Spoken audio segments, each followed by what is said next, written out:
एक चंदापुर गांव में एक मुखिया रहता था जिसका नाम लल्लू प्रसाद नाम था।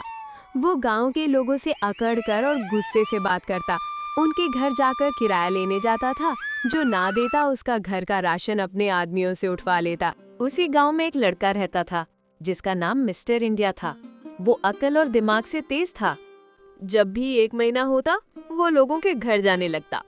तुझे कितनी बार समझाऊं कि 1 तारीख आने से पहले मेरा किराया दे दिया कर।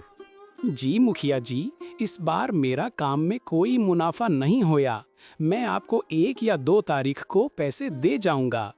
वो मुखिया उसकी बात को न सुनते हुए अपने आदमियों से उसका घर का राशन उठाकर चला गया।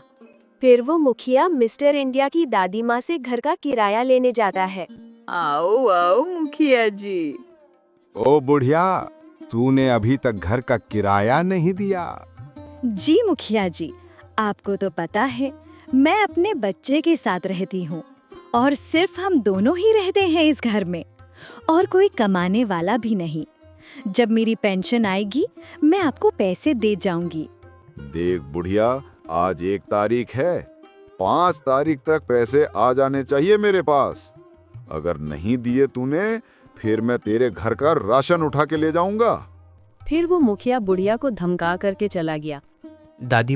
दादी माँ, ये कौन था? बेटा, ये इस गांव की मुखिया हैं। इन्होंने हमको घर किराए पे दे रखा है। ये सब गांव वालों से किराया लेते हैं। दादी माँ, फिर ये आपको अकड़कर और धमकाकर क्यों बोल रहे थे? बेटा, ये कई सालों से ऐसे है। बदतमीजी से बात करना, धमकाना और जो पैसे ना दे उसका घर का राशन उठा लेता है ये मुखिया। बेटा, अब तू ज्यादा ध्यान ना दे, सो जा। उसकी दादी माँ उसको सुलाकर अपने कमरे में सोने चली गई। फिर सुबह हो गई। जानवर खाना खा रहे थे और पंछी उड़ रहे थे। फिर उसके घर के बाहर जोर जोर की आवाज आ रही थी, कोई है घर में? उसके घर कोई मांगने वाला आता है। घर में कोई होता नहीं उस बच्चे के अलावा। वो बच्चा भी अपने घर के बाहर देखने जा रहा होता है। हाँ बाबा, इतनी जोर जोर की क्यों चिल्ला रहे हो? बोलो क्या चाहिए? बेटा, मैं आज सुबह का भूखा, मुझे खाने या पीने को दे दो। अच्छा बाबा, आपके लिए मैं खाना लेकर आया, रुको। वो लड़का उसके लिए खाना लेकर जाता है। फिर वो बाबा भी नीचे बैठकर खाना खा रहा था। बेटा, खाना तो बहुत स्वाद था। और बेटा, मैं तुझे वचन दे के जरा हूं कि तू 7 दिन गायब हो सकता है अपने मर्जी से और अपने मर्जी से ठीक हो सकता है।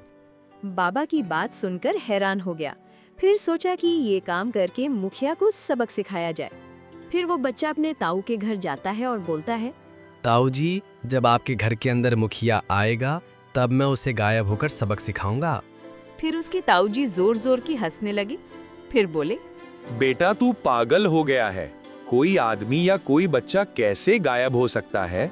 लड़का अपने ताऊ से बहस न करते हुए ये सोचते हुए चला गया कि मुखिया जब आएगा मैं गायब होकर सबक सिखाऊंगा।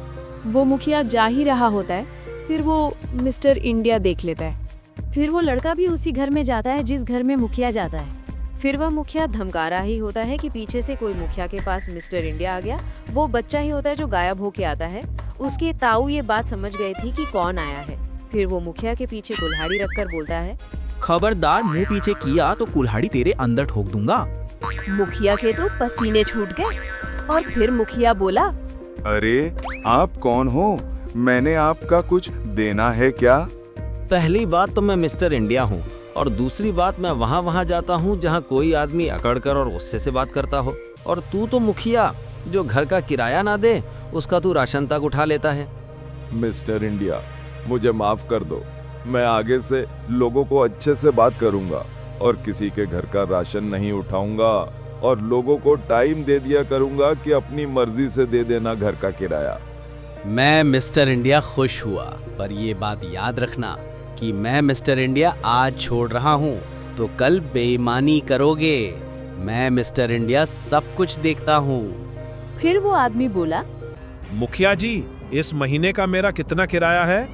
किराए को मारो गोली, अपनी मर्जी से दे जाना घर किराया।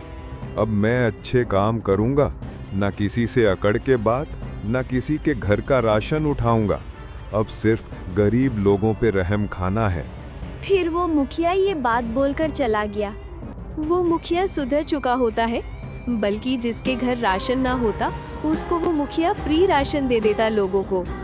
फिर वो बच्चा भी ठीक हो चुका होता है और अपने दोस्तों को बोलता है, तुझे मालूम है पिंटू, मेरे घर एक बाबा आया था। मैंने उसको खाना खिलाया। फिर उसने मुझे वरदान दिया कि तू 7 दिन गायब हो सकता। फिर क्या, मैंने भी मुखिया को सबक सिखा दिया। हाँ हाँ, अब वो मुखिया अब किसी से ना ही अकड़ कर बात करता, ना किसी घर का राशन उठाता है। अब तो वो किराए के पैसे भी लेना भूल जाता है। फिर वो बच्चा उन्हें पेड़ के नीचे बैठकर सब कुछ बताता है और हमें भी कभी अकड़ और बेईमानी नहीं करनी चाहिए।